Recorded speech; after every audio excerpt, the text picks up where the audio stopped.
Okay,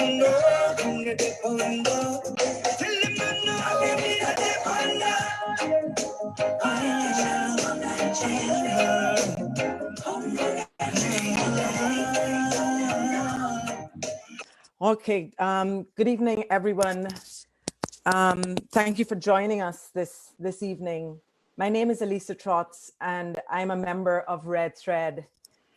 We want to open by extending our condolences to the families and loved ones of Joel Henry, Isaiah Henry, and Harris Singh.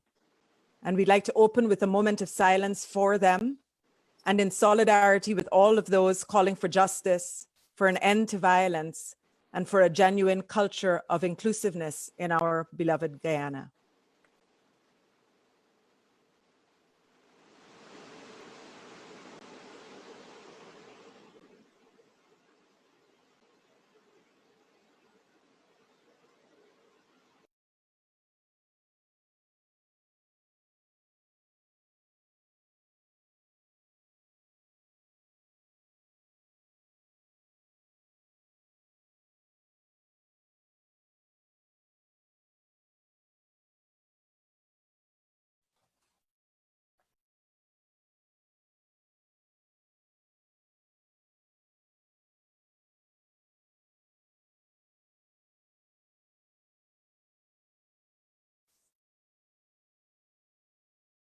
Thank you.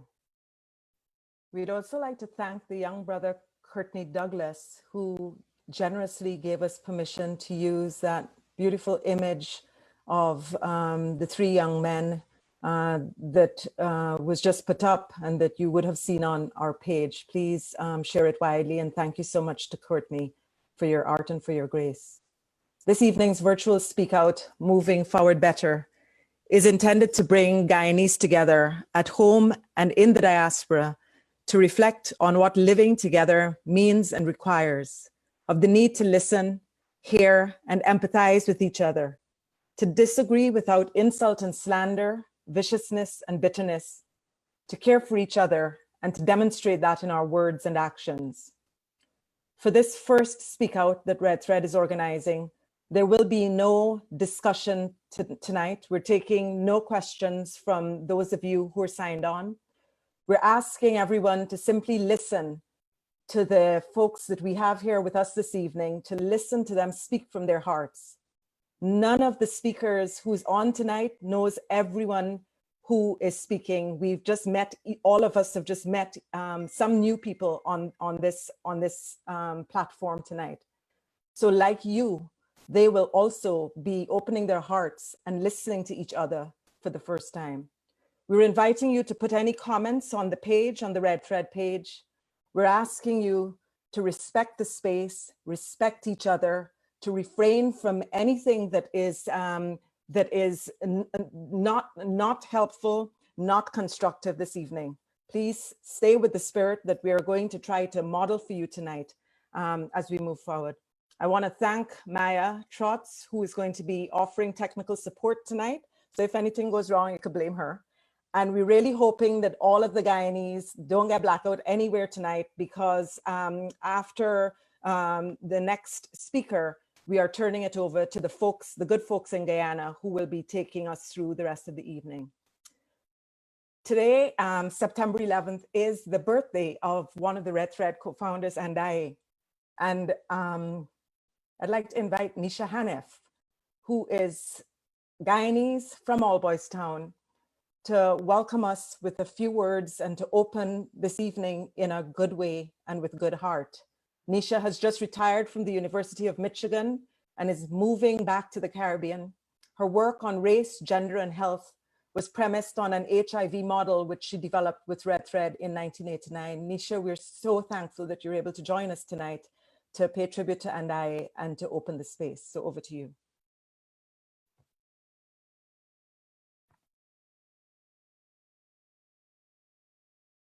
Nisha is on mute. Nisha, you have to unmute.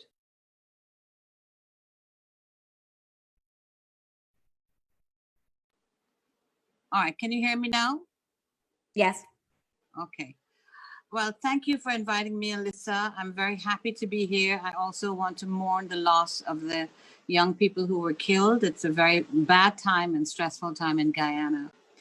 But today I want to spend a couple of minutes talking about Andai, who I knew since the 1980s, and who would have been very, very proud of what's happening with the Speakout today. She would have been very excited, and I think in her legacy, in her sort of advocacy for women and for justice and equality, I think that what we're doing now is in that tradition. So I want to remember her on her birthday, and I want to say that Andai, to me, was very heroic because she stayed in Guyana when she could have left. And she did heroic work on the front line, dealing with the injustices that Guyana has gone through all these years, and has fought on her own to be inclusive, to ensure that the race issue was always addressed. So I want to use a small quote that I think some of you have seen. And, Andai had a way of sounding pessimistic or negative when she was really trying to be positive. So I wanted to sort of use this quote that she said, and for us to think of it now. And she says, "I'm not saying this to be pessimistic. I'm saying it to say that we all know that if we want to change people, we have to start from where they are."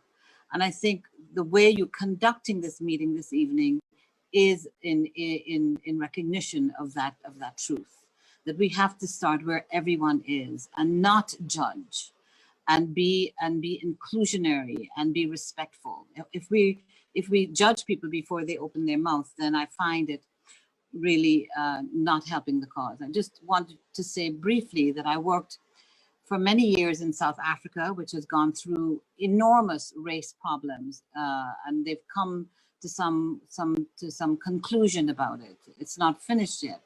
But I just want to say to you in Red Thread and those who are listening that the struggle is very, very long, and it starts with work on the ground. And for me, I think it is women who have to take responsibility for these issues because men have not done a good job. I'm sorry to the men who are listening, but I think it's women who must be emblematic and visionary about inclusiveness, of being sisters. So to end, I just want to quote two very, very important feminists. The first one I already quoted, who was Andai, who was a Guyanese feminist. The other one was somebody that I admired and I've actually did some work on as well. And I wanted to talk about her for a minute. And you must know who she is. Her name is Rosa Parks. And the other person I want to talk about is a person. And the person I want to talk about is Rosa Parks. And she was very important to the civil rights struggle in the United States. And she basically spent her whole life documenting injustices. So I just want to quote from her for a minute. But before I do that, the other person that I wanted to talk about was a very, very important feminist and person that I admire personally. Her name is Ela Bhatt. If you don't know her, then I would suggest that you look her up in Google. And one of the things she said, and she's organized women in India, poor women in India for many years, and formed the Self-Employed Women's Association, which has 2 million people in it. So you can imagine her struggle. She says there are risks in every action. Every success has the seed of some failure, but it doesn't matter. It is how you go about it that is important, and that is the important thing that I want to leave you with. It's not that there are not going to be failures or obstacles, but we have to proceed. If we don't proceed, then we'll be the winners, the losers. And finally, I want to end a quote with Rosa Parks, who says, "There are risks in every action. Every success has the seed of some failure." Well, that is the same as Ela Bhatt. They both say essentially the same thing. So I just want you to know that I'm proud of you. I applaud your bravery, and I hope that you'd continue this. And if I could be of help in any way, I'd love to continue. So good luck, and I look forward to hearing your voice. So don't be silent. Thank you so much. Thank you so much, Nisha, for those words. At this point, I live in Canada. Technical support is in Florida. Nisha's in the Caribbean. 3 Guyanese women. Our work in front of you is over. We're handing over now to the folks in Guyana. May GEC keep y'all lights on. And so Karen D'Souza, the coordinator of Red Thread, is going to take you through tonight's Speak Out up to 7:30. We're going to be running a really tight program, and we're asking you to stay with us this evening and to listen to the 10 folks who have to share their words with you tonight. So Karen, over to you. Good night, everyone. Thanks, Alyssa. Night, everybody. Welcome to this first, hopefully, of a series of Speak Outs. I want to start, first of all, with some, I guess, reasoning about why Red Thread is doing this. And to say, from the inception of Red Thread, we were very, very concerned about working across race and about working to address the race and ethnic divides in Guyana. We have not always done this very well, but we have, for all the years, we have continued to try and to struggle and to look for new ways to do it. We're having this discussion in a moment that I have described as coming out of some poison that is in the air. And when we think about the 3 youth that we are mourning tonight, Joel and Isaiah Henry and Harish Singh, when we think about the manner of their deaths, I think every thinking, sentient human being must recognize that what we are confronting is poison, and we have to find ways to excise that poison. This is not the first time in our more recent history that Guyanese have to address violent crimes, crimes that appear to have some racial basis, crimes that appear to be directed and targeted at one group or another. We have to look at these situations, and we have to find ways to understand and to find some answers. And I want to start by saying that we must look at the ways in which we stereotype each other in the most basic of ways.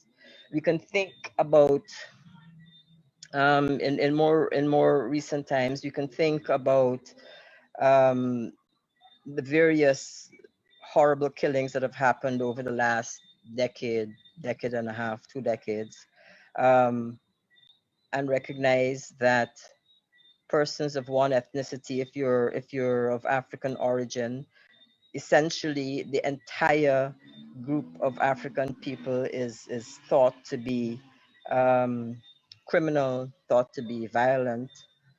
So that narrative gets repeated, and responses are taken in that area, are taken along those lines. We have to think about the ways in which we stereotype Indo-Guyanese peoples, the Amerindian peoples, all our indigenous brothers and sisters. We have to think about the stereotypes that are planted on them. And in fact, we have to begin to challenge all those stereotypes. And the only way that we in Red Thread know how to do this is to sit together, to listen, to talk, and to try to find some understanding. So this is, as I said, hopefully only the first of a series of conversations in which we can listen to each other try to understand the fears and the thoughts that are at large out there that we each hold. Try to understand the stereotypes that we have absorbed, and the voices that you're going to listen to, the stories we're going to share tonight, are essentially speaking, or largely speaking, to two questions. First, speaking to how you're affected by what's going on in Guyana and what it's doing to you to see what's going on. Because, you know, even if you live in Georgetown, even if you're not living and have to engage in the epicenter of West Coast Berbice, I believe every single Guyanese who is aware of what's happening via the television or the newspapers or any other way is affected. And the second question is, what do you want to see? And give us one suggestion for how to get there. So we're not just wanting to lament, although there is a need for lament about the state of our country.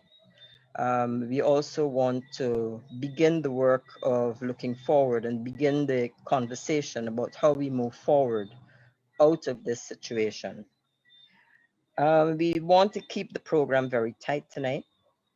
So I'm going to ask the first presenter, who is Joy Marcus, and I want to apologize in advance. Regardless of the urgency of the presentation, each speaker has 5 minutes and they will be stopped after 5 minutes. So first presenter is Joy Marcus from Red Thread. Joy. Thank you, Karen. Good evening, everyone. I'm really happy that we're having this conversation. I grew up in Linden at a time when it was a community of mixed races. We had Afro, Indos, Amerindian, mixed races, and a few Chinese. As children, we played, ate, and sometimes slept together. I remember myself and one of my East Indian friends had a fight, and we were both spanked by the East Indian mother, which I accepted. I dare not complain to my mother, or I would have received another licking. And if my mother was there, both of us would have been beaten by her. But although there was the issue of race in the 60s before I was born, growing up in my community in the ghetto as children, we knew nothing about race divides. I don't remember hearing my parents or any other adult uttering anything that would indicate that there was a race problem. It is not until I got older that I started learning about race division. And this sickens me. The situation has caused me to cry and curse, yes, and then pray because I'm hurt. I'm angry. And at the same time, I'm fearful. I'm a mother. I'm an aunt. I'm also a great aunt and a grandmother, even though it's not biological. Joel, Isaiah, Harish. They could have been my sons or my nephews. Joel, Isaiah, and Harish. They were the sons of this country, Guyana. Nothing, absolutely nothing could justify the horrific treatment meted out to them. This is beyond reasoning. Once you're a child, you automatically become my child. And to hurt a child, you're really mashing my corn when you see you hurt a child. This is really sad. And I'm really having a hard time with this. But imagine waking up one morning and afraid to step out for fear of being attacked in your own community where you once felt safe, or worse, stepping out in confidence, knowing that no such things happen in our community. We always live good, as we would say, only to be attacked and treated like a stranger because of what? Vengeance, revenge on the basis of race or affiliation. This is the story of a Indo-Guyanese teacher a few days ago who lived in a mixed community in West Coast Berbice.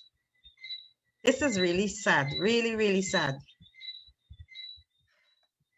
I live in a community of mixed races, and for the first time, I feel uncomfortable. I can feel tension among some of my neighbors. It is as if we're trying to avoid each other because we don't know how to have conversations anymore. I'm fearful of traveling in a taxi, honestly, because I don't know who the driver will be and what might be said or done. Why should we be forced to live like this? Why? For the past few days, I can't bear to read or listen to the news. Honestly, I even avoid going on Facebook. I can't bear to read those horrible comments. I just can't. I just can't. And on the other hand, I really lack confidence in our political leaders, I must say. In my opinion, they're not helping the situation. To me, in fact, their utterances are making things worse. This is not the time for blame or blame game or trying to for political mileage. No. How dare they play politics with the lives of our children? How could they? Excuse me if I'm sounding really harsh, but I'm really hurt. This is the time to stand together to address this crisis we're in. And our political leaders need to be sensible for once and set a good example. The justice system, on the other hand, for me, has double standards. Here we are calling. Sorry? Okay, here we are calling. We're calling for justice for our children. We heard that suspects we don't know at all were held. But then we heard that 4 of them were released, because they passed the 72 hours. A few weeks ago, Mr. Mingo was held beyond 72 hours for alleged crime, which in my opinion is nothing compared to what happened to these young men. This right here could cause further confusion. With all this is what I would like. I would like to see us as ordinary citizens standing together across race, across geography, rather than being influenced by political leaders who, in my opinion, don't have our best interests at heart. It is more about them than us. Let us stop allowing them to own us. One political leader, I think it was last night I was listening, said, "I am calling on my people. Mr. President, you should call on your people." This is ridiculous. Although she was making a clear call to end violence, I find it disrespectful. My people, your people. I don't know about you, but none of them own me. But the only reason they could do this is because we allow them to. So I'm saying that if we truly understand the power we have by standing together, and we exercise that power, political leaders will have no other choice but to fall in line. They don't own us. They're accountable to us, and we have to make them accountable to us. Thanks, Joy. Thank you, Joy. Could we move right along to Laura? You notice, Laura, I'm totally ruthless. So let's hear from Laura now.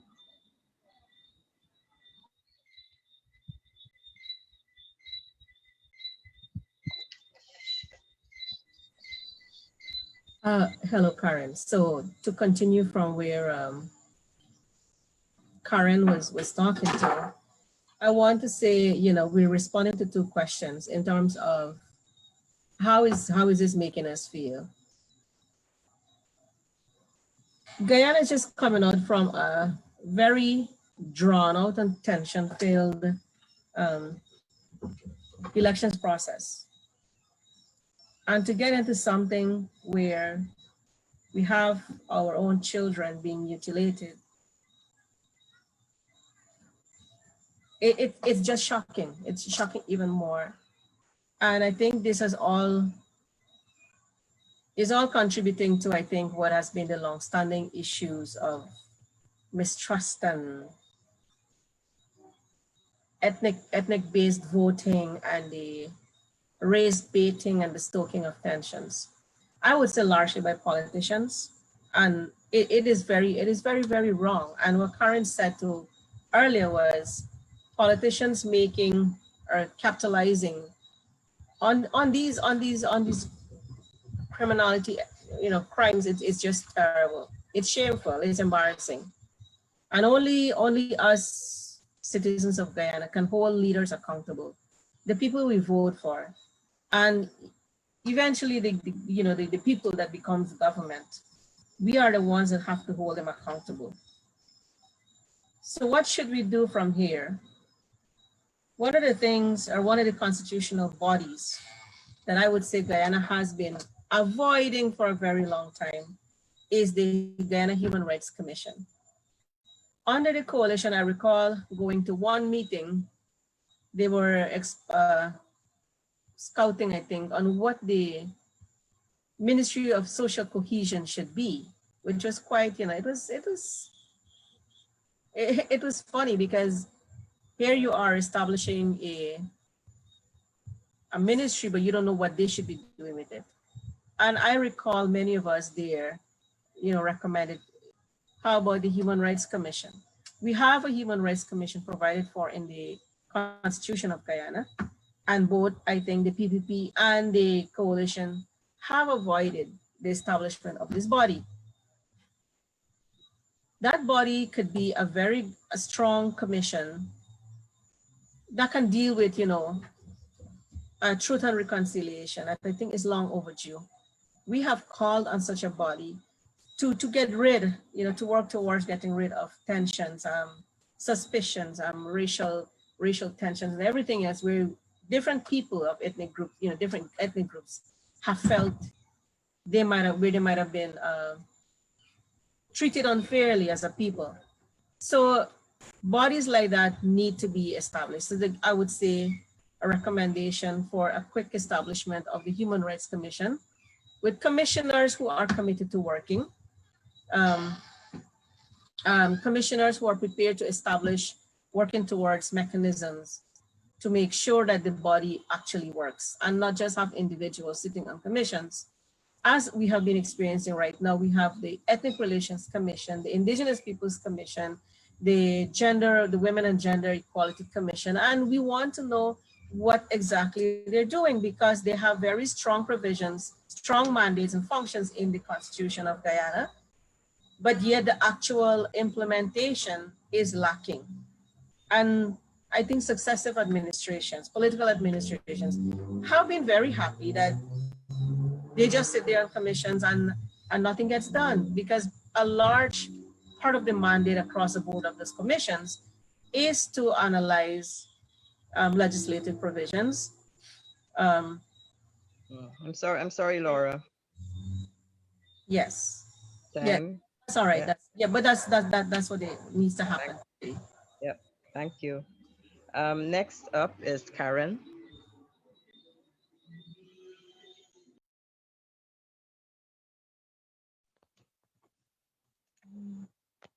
Hello.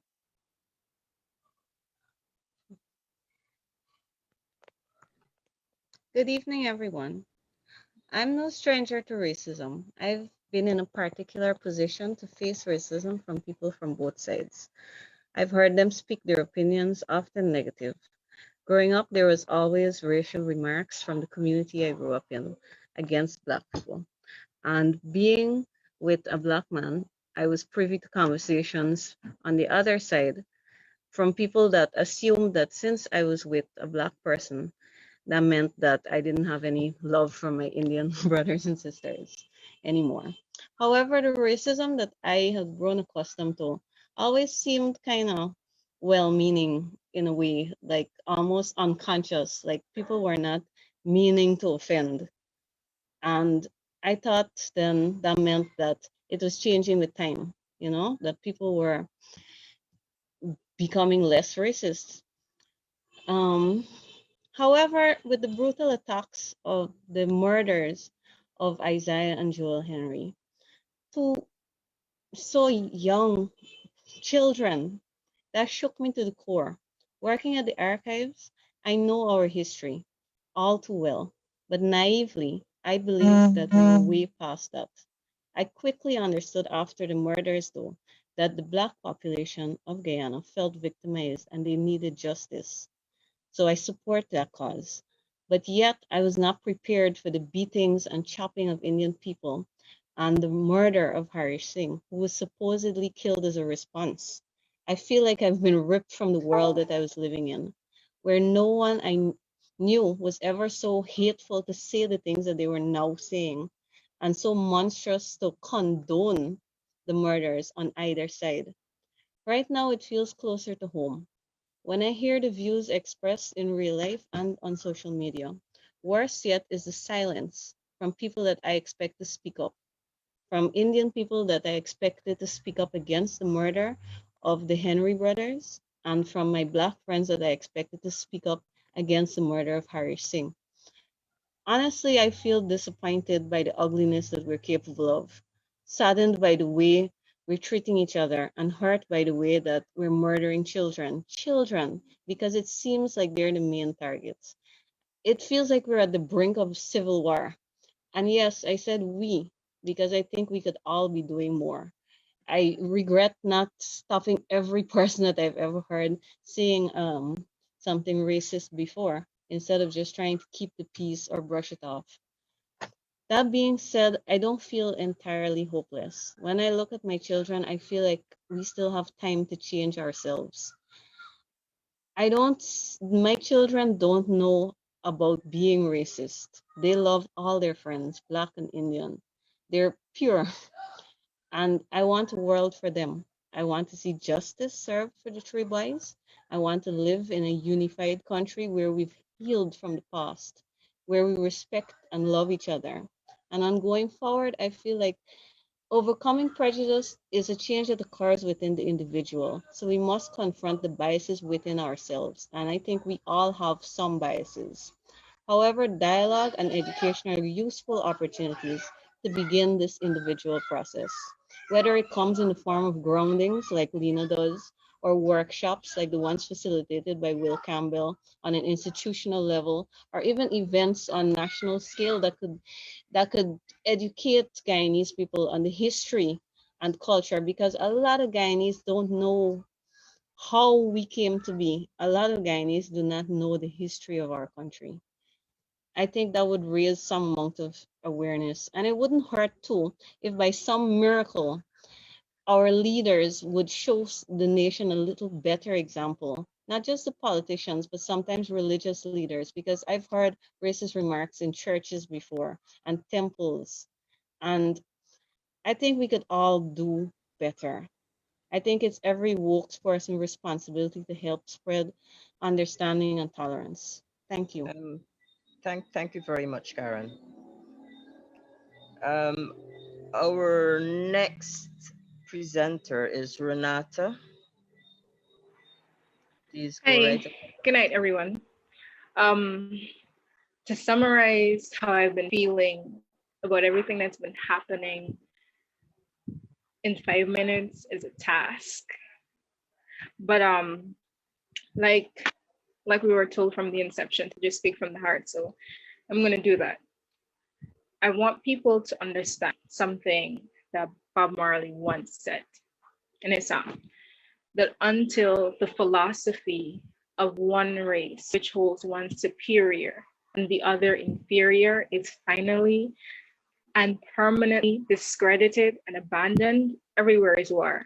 And I was playing in the bus the other day, and it couldn't be perfect time to be reminded of something like that.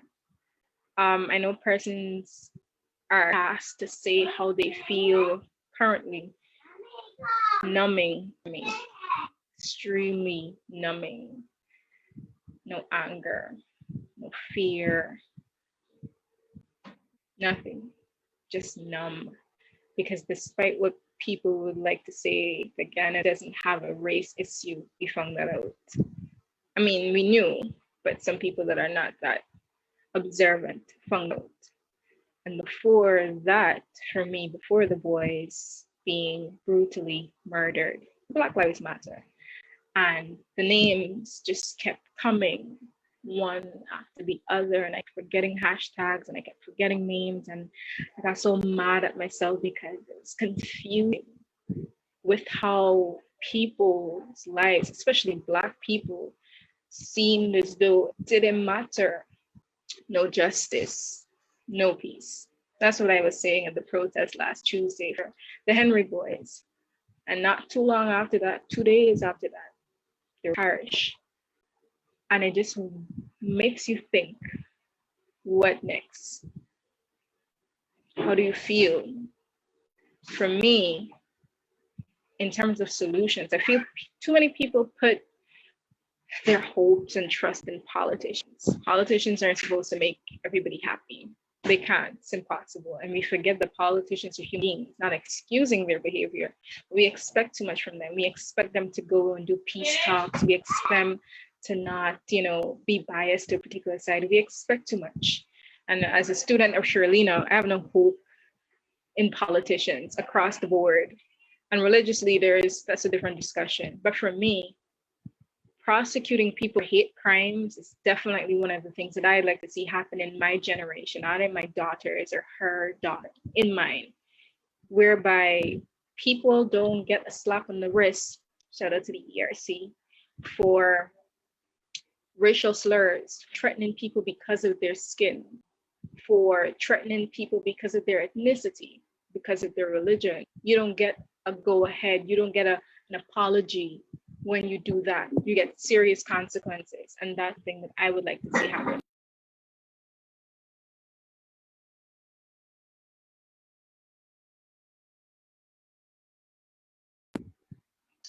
Yes, thank you very much, Renata. My 5 minutes just up, because I don't want to be long-winded. I thought you were finished. You still have a minute. Still have a minute. Okay. So yeah, that's basically what I'd like to see. I feel there's no excuse for persons that are racist. My generation see it so differently because we judge people based on character, personality, loyalty. Indian, Black, Chinese. It for most of us, that's not even a thing. You're my friend, my family, you're my brother, it doesn't matter to us. But what those boys got, they did not deserve. It's unfathomable that you're hated just because of how you look, something you can't wake up one day and decide to change. And the mere fact that it's happening in our country in 2020 is so normal, shouldn't. It shouldn't. And that should make everybody feel a type of way. So yeah. Okay. That was the minute. Yes, thanks very much, Renata. Up next is Suzanne.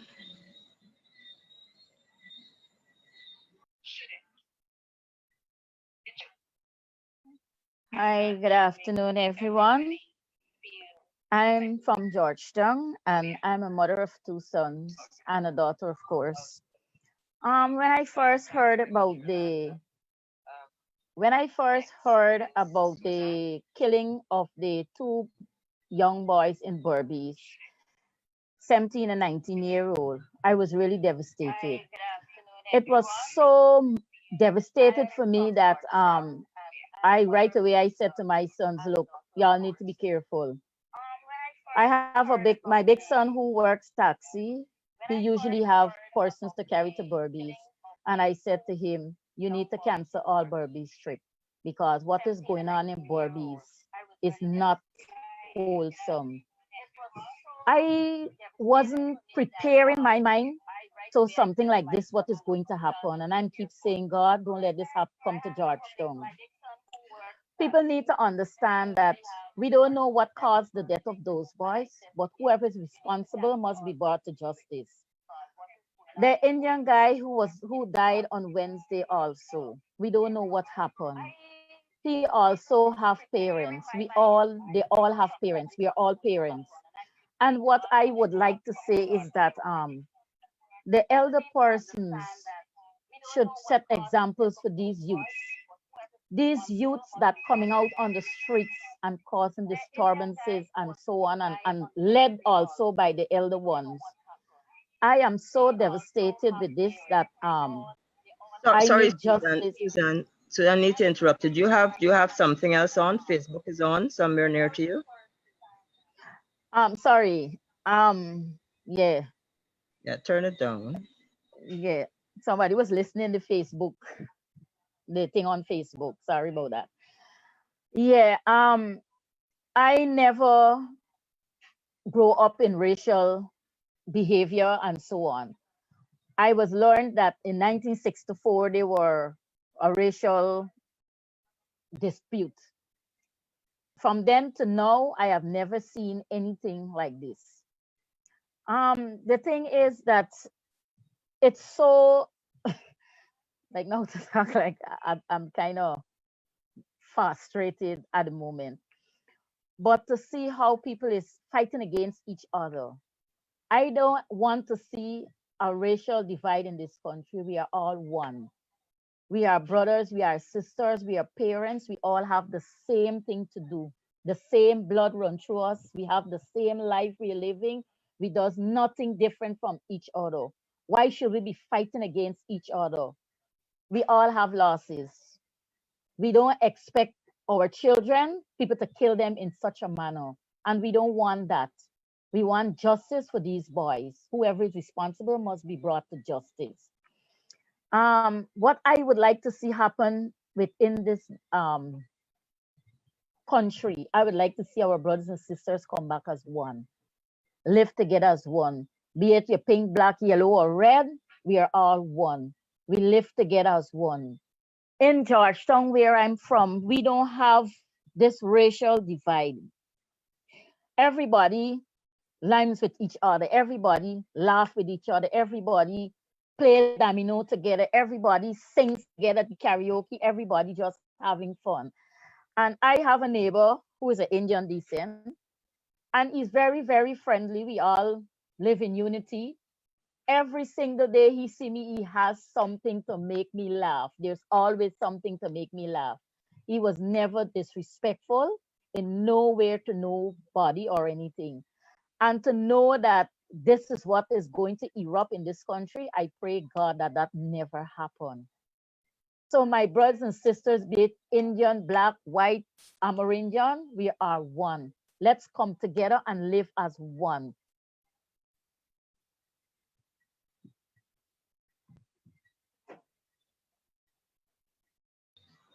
Thank you, Susan. Next up, Susan, another one of the Red Thread members who has no connectivity. She actually lives in the West Berbice. She wrote a statement which Susan is going to read. So Susan, again. The woman that wrote the statement, she's from Berbice. Her name is Vanessa. I'm a mixed race woman. I have lived in Berbice. I'm 70-year-old grandmother, widow, mother of 3 sons. In terms of how the situation make me feel, I want to say that when I was coming up from Georgetown on Monday evening, I was confronted by a mob at Buchram, and they were youths, mostly youths, and they covered their face with their jersey. Only their eyes you were seeing. And as soon as they saw the bus, they start asking, any coolie in there, in this bus? And that gave me a bit scared. And with that, I tied my head. Well, I usually tie my head, and the driver, a black man, say, no Indian in there in this bus. And they told him he could pass, and he diverted to the back street. We traveled like a 3/4 mile at the back and come out back to the public road. We get at the bridge. Where they had the previous protest, there was a truck right across it. They make me tell you the crowd side. And they asked the same thing. Any coolie there in the bus? The driver say, man, I pass and get asked this already. And here you stop me again. He had to go wrong to another street, and he came out at the middle walk. But don't make me tell you how many persons were stranded, persons that were trying to go home, Black people and one mixed nation. The bus, they were not carrying excess capacity because of COVID. But when the driver saw how many people were stranded, he stopped and said, try force yourself on the bus so you could get home. I thank Jesus when I come home. The thing that worried me, if I did not have on my head tie, I don't know. I could get the blunt or feel the anger of those people. The next morning, I came out on the road to see what was going on because there were people standing on the road. Persons going about their businesses, rice trucks and so. They had to stop. There were 7 trucks. An angry crowd started confronting them.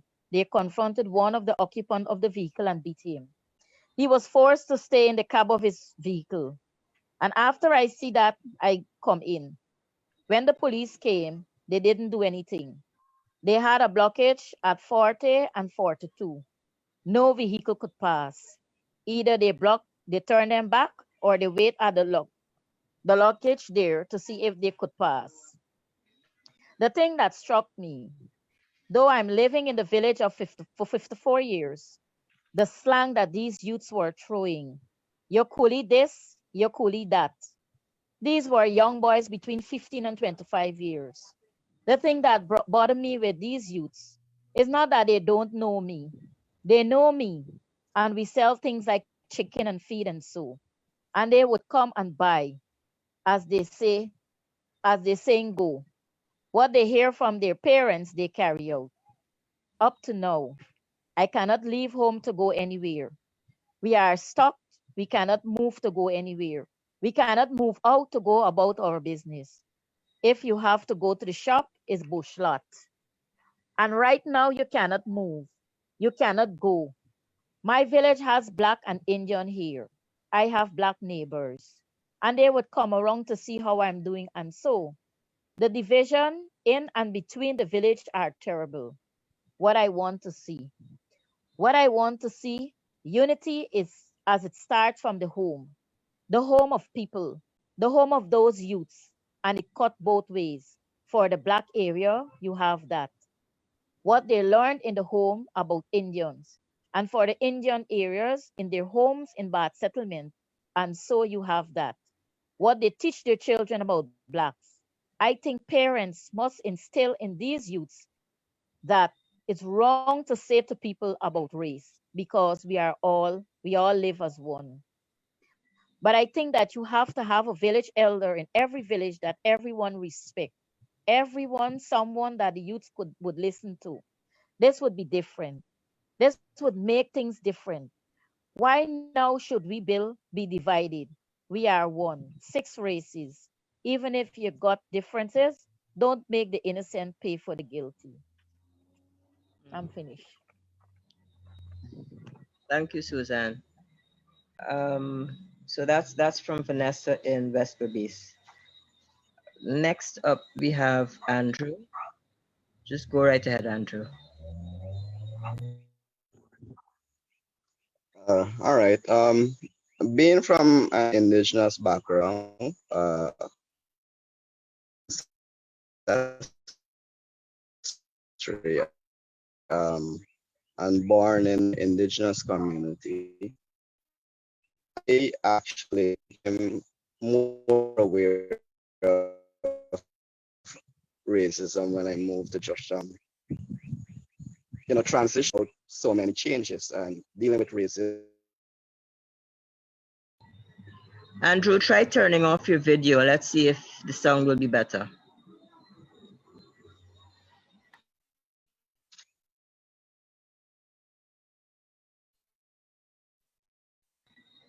Are you still there, Andrew? All right. Are you hearing me now? This is better, yes. Okay, yes. As I was saying, I did not become aware of racism or having to deal with it until I moved to Georgetown, or more so into Mary and stereotype associated with various groups in Guyana, whether it be the African, the East Indians, the Chinese, always stereotypes attached. The indigenous people, there are various stereotypes attached to each and every ethnic group. While to actually accept my indigenous roots, kind of, hide it for years because of the stereotypes I face and things like that. The incident now that happened with the killing, the brutal killing of Isaiah Henry and then of Harish Singh. That chat was always there. And being a stand our context of Guyana, how against each other from since the arrival of the Europeans. And first it was the Africans against the indigenous people. And then actually first it was the indigenous peoples against indigenous peoples and the Africans against the indigenous peoples. And then when the indentured servants came, the Chinese, the East Indians, the Portuguese, they all had these clashes. And the ruling class realized that once you segregate, you can maintain control and power. And that has been going on for centuries. Now, prior to the election, the type of campaign that both in APNU AFC carried out was basically one of racial rhetoric. And I felt it's not good for Guyana, and it has been that since we gained independence. And to boil down to some, well, in Guyana we have had, and at this critical time, the whole Black movement, rights movement around the world,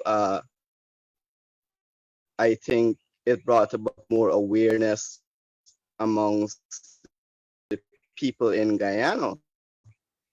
But to since it's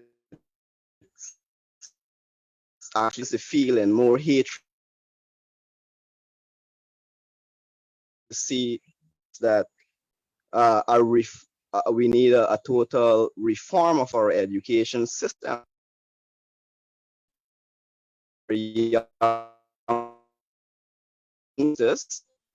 Our history,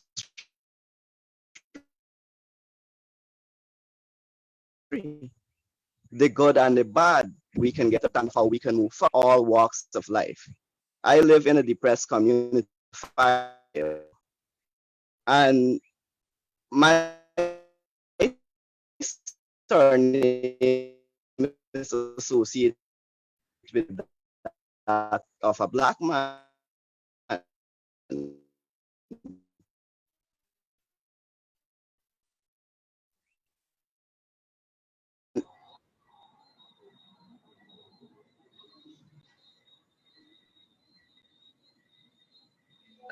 Sorry, Andrew, you're cutting off. I think we've lost you, actually.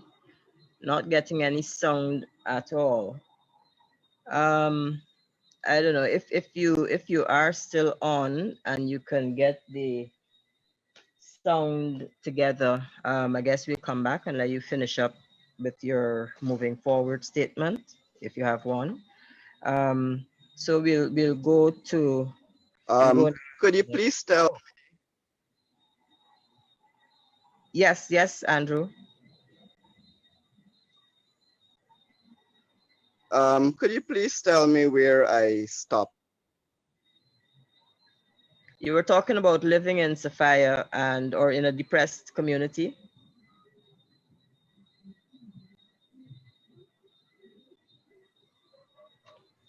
But Yeah, this community with all walks of life, because Sophia. lost you again. Karen, Yeah, I think what we could try have to do neighbors is try from to call all Andrew. made me aware of.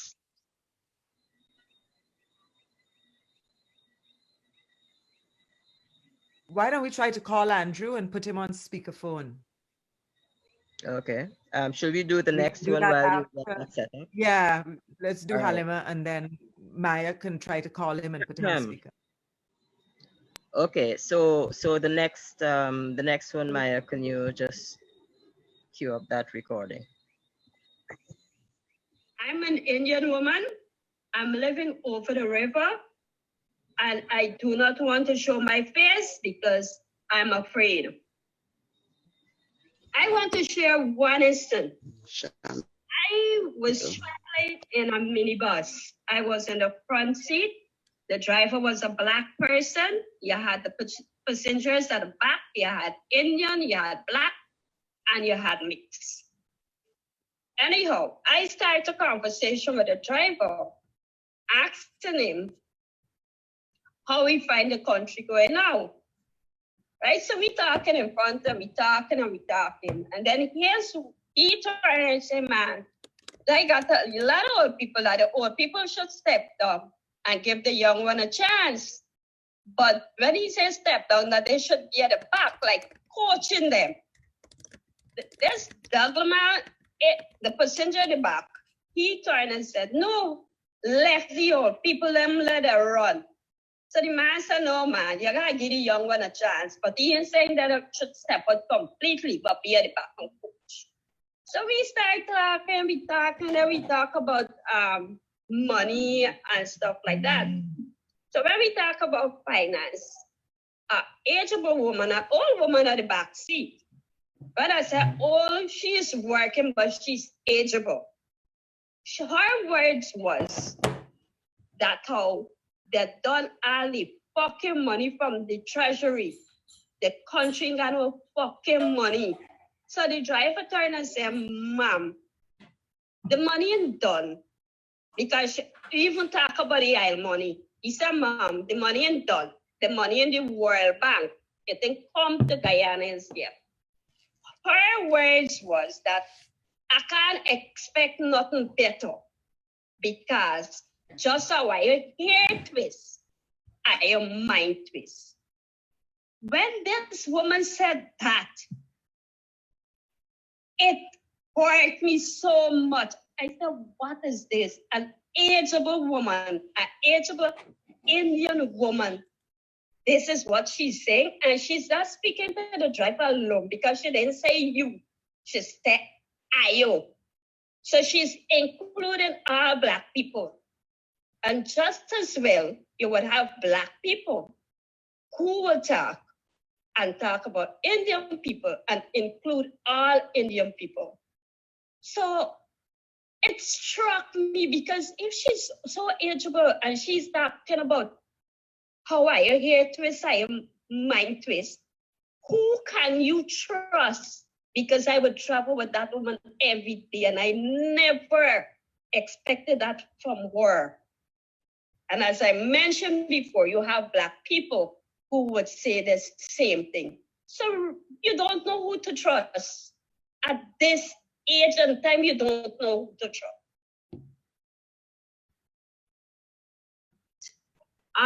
What I think we can do different, if we look at Black, and we look at Indian, and we look at all the different races, we all have to do the same housework. I'm an Indian woman. The same thing we have to do. We have to wash, we have to cook, we have to make sure that we have meals on the table for the family, the children. We have to work. If we don't work, nobody would give us that money. So that is what we have in common. And we shouldn't look at who is Indian and who is Black. We should not have that division among Indian and Black because we all do the same thing. And I think that if we look at that, aspect of it, we will be able to see, well, this division between Indian and Black, it doesn't work. And it can't work. Thank you. Okay. Thanks. Is it possible to go back to Andrew now, or should we go on to Delon?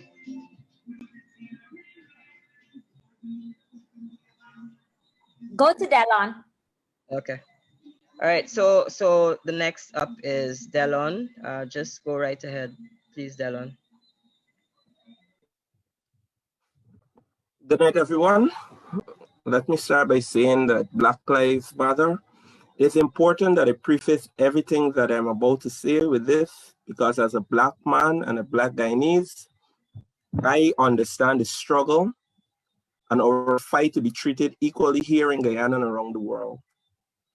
I know many persons think that the Black Lives Matter movement is relevant to America and has no place here in Guyana, but my experience tells me different. What's going on here in Guyana affects me in more ways than one. I feel hurt, anger, and hopelessness. Racism should have no place in any society, especially one where 6 races live with a population of less than 1 million people.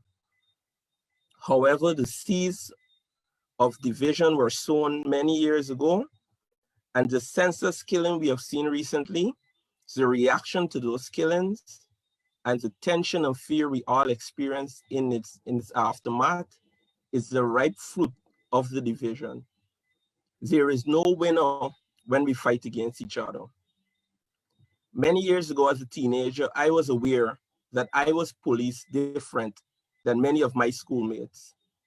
So we are the same age, attended the same school, and some of us even lived in the same area. Our experience was different.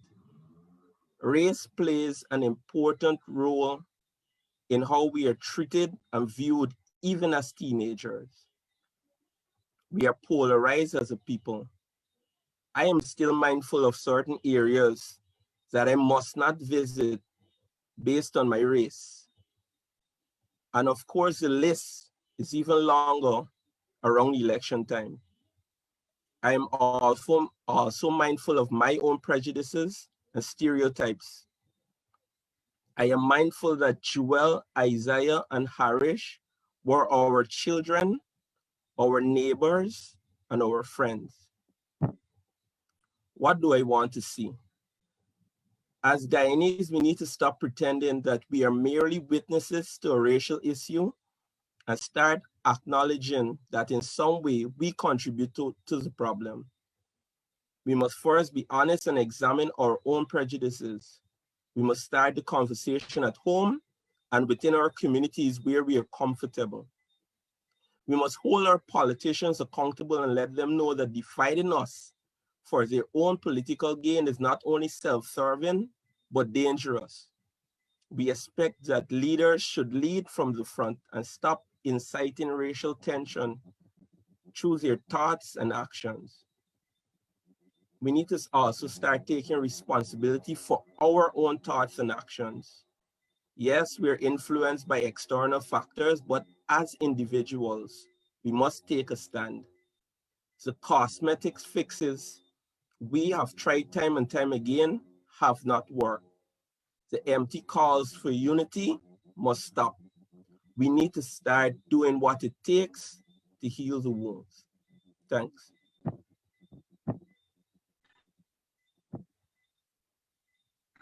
Thank you, Delon. Okay, so we have Andrew on the phone now, and if you can put that on and move straight into Sherlina after Andrew has completed his presentation.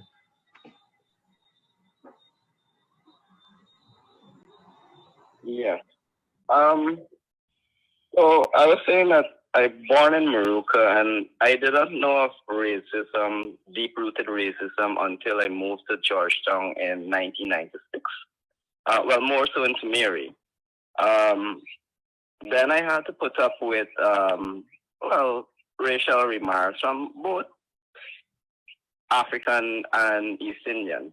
But I've dealt with it over the years, and I actually kind of hide my indigenous identity as well, because I look Chinese. Sometimes I can pass as another ethnic group too. So I use that, and it was not until I started studying or reading for my degree in history, and I met George Simon, and I became more aware of my indigenous identity, but more so of a Guyanese identity when I read more into our history. So what happened recently with the brutal killing or murder of Isaiah Joel and then of Harish was just something that was festering to happen. Prior to the election, we have had campaigns run by both PPP and APNU ASD that was, you can say, racist. They have had racist undertones, and it was shaping to be a really bad election. We've had 5 months of, a really terrible period where more distrust was developed amongst Guyanese. And then we had the incident which kind of, put people in a mode where they feel that Black lives do not matter. And based on our history and the type of, growing up in Georgetown, I've seen killings of, one of my friends was shot up right in front of me in Sophia. So I've seen having our door kicked down early in the morning, and these are depressed communities and where predominantly African people live. And I feel it because I grew up in a predominantly, Black community. So seeing that played out is just something that, kind of saddened me, also have me worried because I have a Black brother. And, I have to look for him. It just made me more aware that I have to look out for my brother and look out for every Black youngster in Guyana, because when you see the polls from both sides, both Indians and Black, you have racists amongst them, and we need to correct that. One way how we can correct that is if we deal with our history. We have a historical legacy that is based on domination of one group of another. We started with the Europeans that came here, even though they did not dominate the indigenous groups in terms of forcing them into slavery. They did have some form of slavery, but they used the indigenous groups against each other, pitted them against each other, and then the Africans came, for the divide the Africans against the indigenous groups, using the indigenous groups as policemen to police the plantations. And when the East Indians and Chinese and Portuguese came now with different cultures and background, the planter class for the youth that to divide and to further control them. When we gained independence in 1966, those same methods was used. So I'm angry at the politicians. And one way how we can bring about change is that we need to revamp our education system. We need to teach our children. We need to teach our children the history of Guyana. We need courses at the university, compulsory courses that deals with our Guyanese history. And we need Guyanese to reach out to each other. That is the only way we can understand each other. We cannot build prejudice based on what our foreparents say or what our grandmothers say. I grew up in an indigenous home, and I hear my grandmother say that Black people are thieves, and I live in Sophia. So I used to tell her, man, mommy, I live in this place and nothing like that. These people are very good to us and things like that. So it's based on experiences. Guyanese need to move about more, interact with each other, and we need to address this issue. Until we address this issue, we will not get anywhere. That is what I would like to say.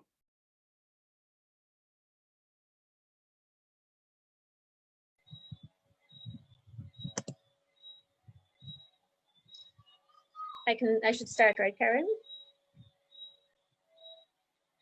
Yes. Yes, please. Yes, please. Yes. So good night, everyone. Thank you for joining us.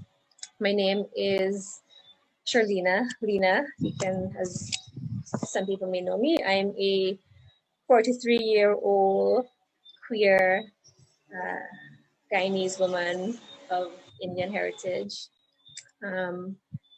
And I am deeply, deeply hurt by, the state that we are in currently in Guyana. Today, as we mourn the loss of Joel and Isaiah Henry and Harrison. And we say their names, but they were not the first young and not so young lives to be taken before their time. I opened the paper today and we read of young woman being killed by a partner. Guyana has been in a place of deep trauma for many years.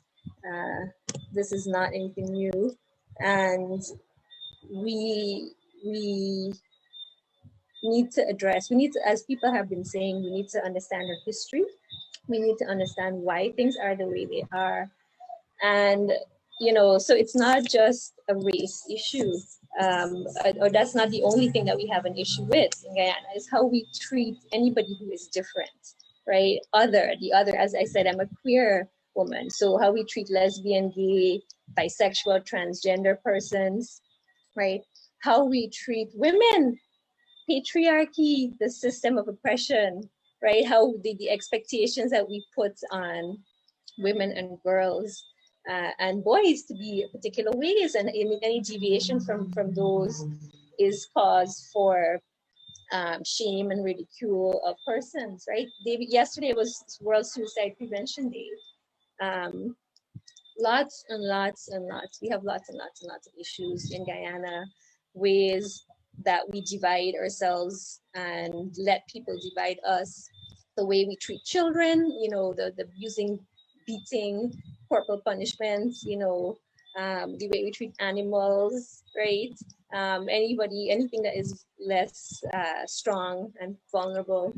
So I say all that, not to deflect from the pain that the families of the Henry boys and Harrison, that they would be feeling, but to say that we have many issues to deal with in Guyana, and they're all related, because as Audre Lorde said, we do not live single issue lives, right? So we all have multiple identities, and one of the main things we need to do is learn how to live with each other, people who are different from us. We need to embrace difference and realize that is a powerful thing, and it's something that we need, that can bring us together.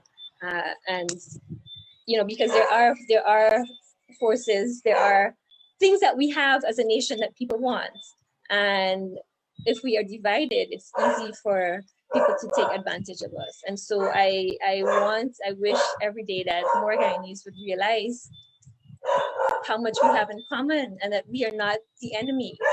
The people who are different than us are not the enemy. There are common threats to our existence that we need to unite and fight against. Otherwise, they are going to win and we are going to lose. And we're talking things that affect our very existence. So there's a lot that has already been said, which I agree with completely. Everyone who's spoken before me, very, very powerful words. And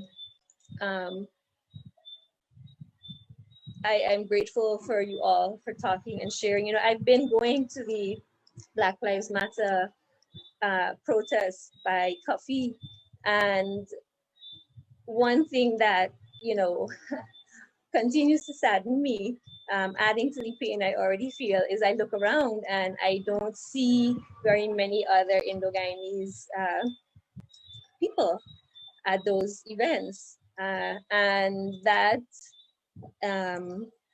you know, bothers me. And I can think of reasons why people might have stayed away, but I don't want to guess. And so one thing that I am going to do tomorrow, I live in Lusiknan on the east coast of Demerara. And so tomorrow from around 11:30, I am going to be standing on the side of the road. There's a tarmac where the market usually is on Friday. There's the big PPP posy, the big cup in the air. So I'm going to stand around there from 11:30 to about 1 or 1:30 tomorrow afternoon with my rainbow mask. So, and I'm inviting people to stop and talk with me. I want to hear, particularly from my fellow Indo-Guyanese, what they think and feel about the situation that Guyana is in right now and what they, you know, would like to see. So that's something I'm going to do in my community, just because I feel compelled. I feel compelled to have more dialogue with persons, especially Indo-Guyanese people, because I don't understand why you are not coming out and standing up and speaking out more against these killings. Why the reluctance to go to a Black Lives Matter event? I'm curious. So I will be there in Lusiknan on the main road by the market under the big cup, rainbow mask. I invite you to come and gaff with me or to do something similar in your village. And thank you all again for participating tonight, for speaking and listening. And Karen. Thank you, Charlena. I know that Charlena specifically said she's hoping that some of our Indo-Guyanese brothers and sisters will stop by to talk, but everybody that's available here, that's participating in this conversation in Guyana, who can, Yes, is everybody's welcome. Yes. Right. I started off by saying that we are looking for ways to excise the poison, and that's burdening us all. And I don't want us to get away with the idea that it is only the last 5 months. The deaths of Delon, Isaiah, and Harish are just the most recent of horrendous deaths. You know, we can go all the way back to, I mean, we can back a long way, but I'll just go back to 2008, the Lusignan massacre, which, and one of the things, you know, that always happens is that at each one of these horrendous occasions, there is a narrative that gets thrown out there about why the victim was deserving of this horrendous death, and that's happening now. We can go back to 2002, 2003. Johann C. Douglas minding his business, driving down the road, and he's shot by the police. We can go back to March school bus going along with kids in it, and the bus is attacked and children are hurt. So there are all kinds of, there are many incidents that we can point to. What we have to avoid is the tit for tat conversation that you do this and therefore this happened and so on. That's the parallel narrative of the 60s, and we don't need to reproduce it. We need, as everybody I think has been saying this evening, to find ways to listen to each other, to find ways to share our common experience and many of our common problems as well. And above all, we have to show the politicians the way. We cannot permit ourselves to follow along this path of destruction, because to continue in the same way is most definitely a path to destruction. So here we are at 7:29. Thank you all very, very much for participating. We will most certainly be trying to mobilize another conversation, another speak out. And I want to apologize sincerely to everybody that I had to cut off, but it was necessary in order to bring this in on time. So thanks again. And for all those negative presences on Facebook, I hope you were able to listen and I hope you were able to learn something. Good night. Thank you. We would like you to also continue conversations in your own groups, in your own communities, your own circles. And if you actually manage to organize a speak out, however small, please send us, link it up on our Facebook page, send us pictures. Let's know that something is happening. We don't all have to assemble in one place. We can have these little seeds being planted across the country, wherever we are, so that we eventually create a very healthy forest of civilization. Thank you. Thanks to our tech support. Good job, guys. It was great. Karen, you were great. We're still live. I don't know how to turn it off. Were we ending with a live video? Were we closing off with Antonai's video? Well, you want to put it on? So we have a short voiceover of a meeting that Andai spoke at, one of our demonstration meetings. Again, it was a march in response to violence, and we're over time, but we can put it on.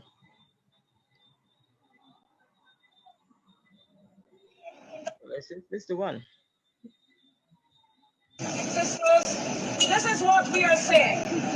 It is not okay to accept that any mother's son be murdered by police because he is African Guyanese or looks so. It is not okay to accept that any mother's 18-year-old son be murdered because he is a policeman.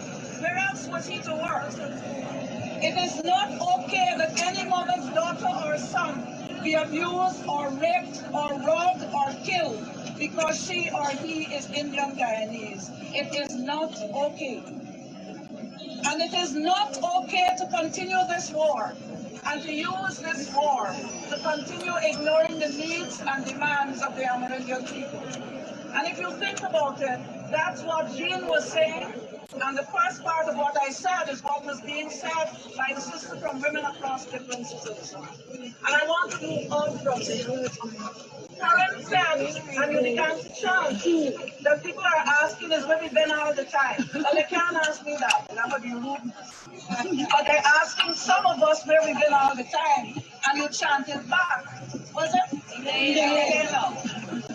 The point is that the criticism that we weren't here all the time is a stupid criticism. Every single person in the world begins from himself or herself, their own family and their own friends. That's not anything peculiar. The thing that you feel most about is what is closest to you. So the question is not where you begin, the question is where we are going. And this is what I want to suggest about where we are going. If you're a student, and last week when Johansen was killed, and the other students from the university were hurt, If you're a student and that is the first time it really entered your consciousness that something is wrong with the relationship between the police and the civilians, the citizens, then what should happen now is that you never forget it again. So that the next time that somebody is killed, let me tell you what we should not do, what we usually do. When somebody is killed, if they tell us that those are bandits, we just accept it. We don't even think about whether they are or they're not. What is just as bad is, suppose they are bandits. Since when we stop using the police and the courts and so on to find people who are guilty and to punish them, instead of the police being judge and jury and execution on the street. So we have lived for what? Several years now. Because these killings have been taking place for several years, but they have grown worse over the last year. And we have lived all that time simply ignoring each one of these killings and saying, well, they must be doing something. And now that is our friend, our fellow student, we say, but he wasn't doing anything. And so we must remember the next time, perhaps he wasn't doing anything. And perhaps if he was doing something, then where we want him is locked up in jail until he can be tried and found guilty. So in the first place, I'm trying to raise something about class because that's what they're saying. They're saying the students are middle class. I don't know how they know that. They're certainly saying that Wave is middle class, so they write all kind of things about designer hats. And what I think we have to do is not only to cross those class lines, so that if you are middle class and you came out in the first place because you felt affected as a woman in the middle class, then the job is from here on in to look more carefully at the hurt and the pain of women of the working class. But now let me talk about the biggest one of all, which is the question of race. We cannot go on forever killing each other and saying that that is liberation.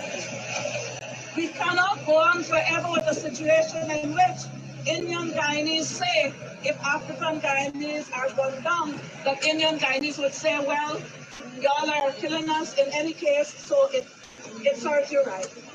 Nor can we go on forever saying that because African Guyanese feel oppression, or whatever the various words we use, because we feel, or for that matter are, that is not my interest, but the answer to that cannot be that we think it is okay to harass and to hurt and to abuse Indian people.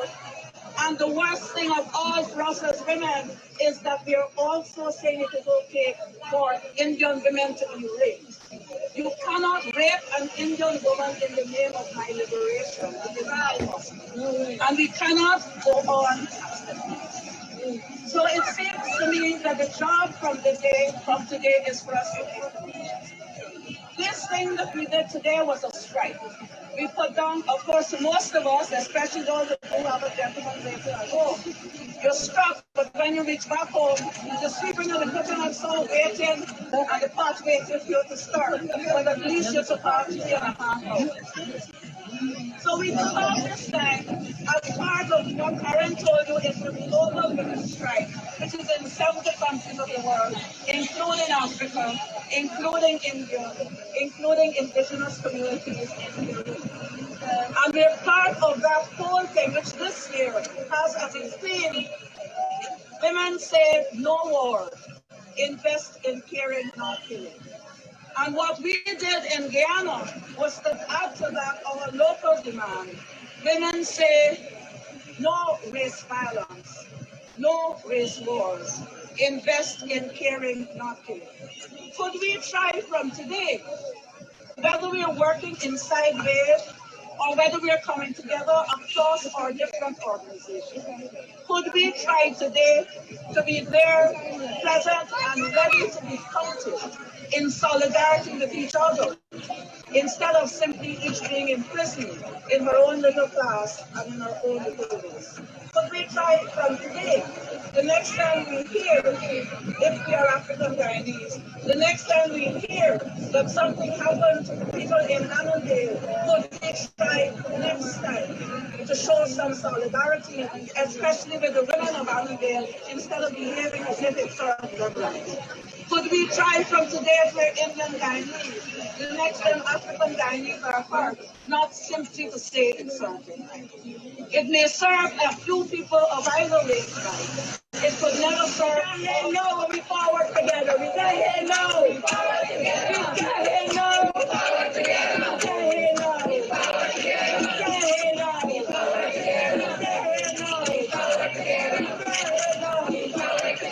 Invest in caring. Invest in caring. Invest in caring. Invest in caring. Invest in caring. Thank you very much, sisters. Remember the big meeting on Tuesday.